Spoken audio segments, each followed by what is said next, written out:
Welcome to Rewild Your Business. Happy New Year! We made it into 2026. We did it. I don't know about you. I feel like this year is going to be freaking amazing. I've just got this feeling that something's happening, something's going on, and I feel like a lot of the stuff we've been talking about throughout 2025 almost just felt like a preparation for what's going to happen this year. I think this is going to be our year. This is going to be a goodie. So what am I going to talk to you about in this first episode of 2026? By the way, if you're new here, you're so welcome. I'm so glad you found me. And if you are a loyal listener of Rewild Your Business, thank you so much. We're on almost 200 episodes now. Yeah, I love doing this podcast as much as I did when I first started it. I absolutely bloody love it. And I'm excited to be bringing a whole nother 52 episodes to you this year. So this week, I want to talk to you about the things that you are never, ever going to hear me apologize for in my business. This isn't just like my quirks and my preferences, right? These are deliberate choices that I make that are probably counter to what the business coaching industry anyway tells us that we should be doing, or who we should be, or the things we should probably be apologizing for, right?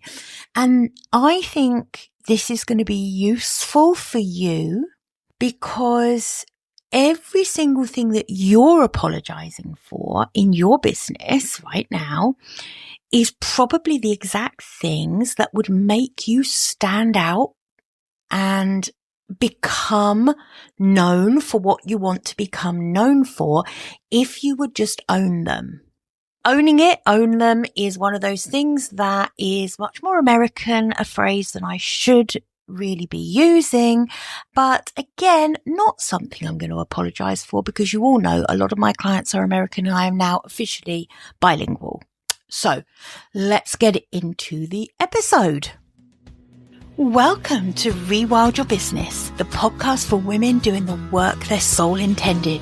I'm Jill Mokes. I'm an international business coach and I'm a guide for women doing the work that matters. Rewilding your business means cutting away what doesn't belong to allow what does to thrive, finding simplicity in your work.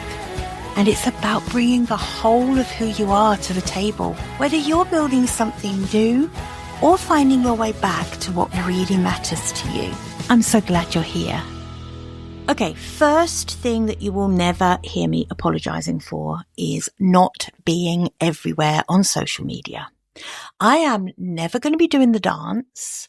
I'm never going to be doing the 7 posts a day Instagram strategy. I'm not showing up every single morning with my morning coffee and my stories and my authentic bed hair. That is just not me. And I'm not apologizing for that, right? I post content when I feel like it, when I have something to say, and on the platforms that I'm feeling drawn to in the moment. Sometimes that might be LinkedIn, it might be Instagram. Those are the 2 platforms where I tend to be. It might be Substack. I'm always going to write emails because I feel like that is where I can say what I actually mean without the algorithm interfering with me. And I do this podcast because I can have a proper conversation with you in this podcast without feeling I've got to cut it into 15-second chunks to be TikTok friendly or something, right? And there are still people in the industry that are going to tell you you need to be all over the place, that you're leaving money on the table if you're not on TikTok, Instagram, Twitter, Threads, whatever fresh hell launches next week. But honestly, what actually leaves money on the table is spreading yourself so thin across all the different platforms that you never actually say anything worth remembering on any of them. That's what leaves money on the table. It's a waste of time. I built my business on relationships, not on algorithms. You've heard me talk about that a lot. And if that means I'm missing out on whatever like viral moment is happening on a platform I don't use, I'm absolutely at peace with that. I am not going to apologize for not being everywhere. Second thing you are never going to hear me apologize for is my prices. My legacy partnership clients, my coaching clients, the deep transformational work I do with ambitious women who are really doing the work that matters to them, it's not cheap. I'm not a cheap coach. And I'm not gonna try and perform some kind of justification dance about why I charge what I charge, right? When you apologize for your prices, you're not making yourself more accessible, right? Your prices are a statement about the value of your work, and they're a filter. They tell people who you are for and who you are not for. And I'm for women who are ready to invest in building something that means something to them. I'm for the women who are building businesses that will outlast them potentially. The women that are writing books, women that are speaking on stages, women who are building coaching practices that are changing lives, right? I'm not for the women who are just shopping around constantly for the cheapest option, or who think that real transformation happens in a £97 course, right? And that's not elitism to me. That's just complete clarity around who I am and who I serve. So if someone needs to be convinced of your value through crazy discount codes and all the sort of payment plan gymnastics, then they're not your person. Let them go and work with someone else. There's no scarcity around here, right? So I will never apologize for my prices. Third thing you will never hear me apologizing for is saying no. I'm never going to apologize for saying no to quick coffee chats, for example, that aren't quick and are never about coffee, right? I'm not going to apologize for saying no to collaborations that are clearly benefiting the other person so much more significantly than they benefit me. I'm not going to apologize for saying no to opportunities that sound impressive, but don't actually move my business forward or have an impact, right? I honestly used to think that I had to say yes to everything because that was how you built a business, that you had to be available and accommodating and overly generous with your time and your energy, right? But I believe now that when you operate like that, what you're really building inside yourself is resentment. So now I say no to anything that doesn't serve my mission, my clients, or my own well-being, right? And I don't feel the need to wrap that up in apologies or like long explanations. I find short ways to say no to things that aren't in alignment for me. So it can be as simple as that's just not something I can commit to right now, right? You don't need to explain everything, or that doesn't align with my current priorities, right? It can be really, really simple. I use this all the time. It's a no at the moment, I'm afraid, but thank you for thinking of me, right? Or not even it's a no at the moment. If it's never going to be a yes, then it would be, I'm afraid it's a no, but thank you for thinking of me, right? You don't have to be rude when you say no, but you can be firm. You can be clear.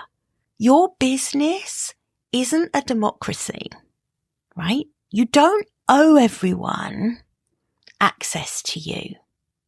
Now, that doesn't mean that you are not going to be strategically generous with your time to people who you would love to work with, because that is a key part for me of enrolling coaching clients, is being strategically generous with my time. But the key word there is strategically generous. You can be strategically generous with the right people and protect your energy like it's a really valuable asset, which it is, right? Fourth thing you will never hear me apologizing for? And this one might sound a little bit controversial. This isn't something I'm cooking up for shock value. It's because I think this is really true. I'm not going to apologize for not having a personal brand that is relatable for everyone, right? I think that the coaching world is obsessed with relatability at the moment. So share your messy kitchen, talk about all of your struggles, let people see that you are just like them. But here's what I think. If you are exactly like your clients, why the hell are they going to hire you? Not everything about you has to be relatable. There are things about me that are not relatable, right? I'm a widow who rebuilt her entire life after cancer took my husband when I was 42. I walked away from a secure insurance career to become a VA with not a single client in sight. I then built a 6-figure coaching business by completely ignoring most of the industry's advice. I'm way too sweary most of the time. I am not afraid to tell women the truth about what is holding them back from having the business they want. I don't worry about telling them that it's probably their identity that's the problem, not their strategy. I don't do vision boards. I don't believe in manifestation in the sense of close your eyes and wish something into being, right? Not everything about me is relatable, and that is fine. I am really specific about the kind of people that I help. I'm really specific about who the real me is, what I believe in, what I don't believe in. I'm honest about what I can do for my clients and what I can't do for my clients. When I work with coaches, for example, I will often say to them, I'm not going to teach you anything about being a better coach. If you are not already a great coach, I can't help you build a great business. Being a great coach is an absolute prerequisite to building a great coaching practice, right? Being specific around those things is what sells. Your clients don't need you to just be relatable. They need you to be capable of taking them somewhere they can't get to on their own. They need you to have done the work, survived the transformation, come out the other side different. They need you to have walked the walk. And if you're too busy making sure you're incredibly relatable, you're not necessarily being transformational for them. So I really want you to have a think about that one. I get that this is nuanced because your clients want to be able to believe in what you're saying. They want to see themselves in the transformation that you talk about being able to help with, right? So yes, that needs to be relatable for them. What they don't need necessarily is for you and your personal brand to be completely and utterly relatable, right? So have a think about this one and think about what this might mean for you. Where in your business are you so focused on being relatable that you're actually diluting the power of what you can do for your clients? So you don't have to apologize for not being relatable, but you do have to deliver on what you say you can do for your clients. The last thing that I am never going to apologize for is, and this one actually pisses a lot of people off, but I am not going to apologize for working long hours. I bloody love what I do. I work evenings. I sometimes work weekends. I think about my business constantly because my business really matters to me. And honestly, the wellness police really hate this one. I'm often told that if I'm not careful, I'm going to head for burnout. or that I don't have a good work-life balance, or that I am not setting enough boundaries. But here's what I think people miss with me is that I'm not burning out. I'm not neglecting anyone. I don't have young children at home waiting for me. I'm not sacrificing my health for my work or my relationships. I'm doing exactly what I want to be doing. And there's this assumption in the business world at the moment that working hard means you're doing it wrong. That if you actually enjoy putting in the hours, you must be compensating for something. Or maybe you haven't learned how to work smarter, not harder, and all that kind of bullshit. I work long hours because I'm building something that I am really, really passionate about. I'm writing a book that matters to me. I'm coaching women through transformations that change the entire trajectory of their lives and their businesses, right? That's not toxic productivity, right? That is just me being fully alive, doing the stuff that I absolutely bloody love. And honestly, if that makes me a bit of an outsider in an industry that is utterly obsessed with 4-hour work weeks and passive income and all that, then so be it, right? My business matches my life, and my life is being deeply, passionately committed to my work. And I don't have to apologize for that. I don't have to perform some version of balance that placates someone else.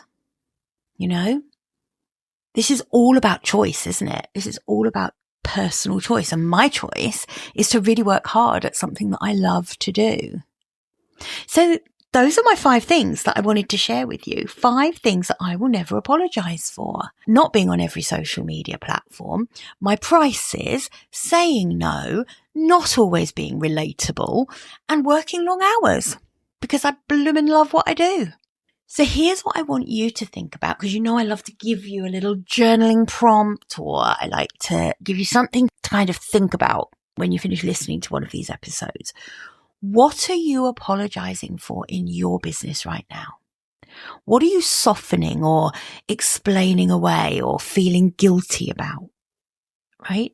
Because I'd be willing to bet that whatever it is, it's probably one of the most honest, most distinctive things about you. And if you stopped apologizing for it and started absolutely embracing it and owning it, you would find your right people, your right clients so much faster.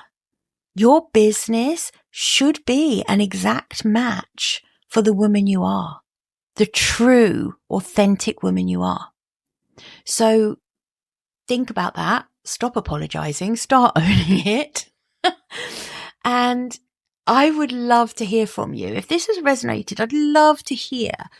Email me, info@jillmoakes.com, of course, or send me a message on LinkedIn.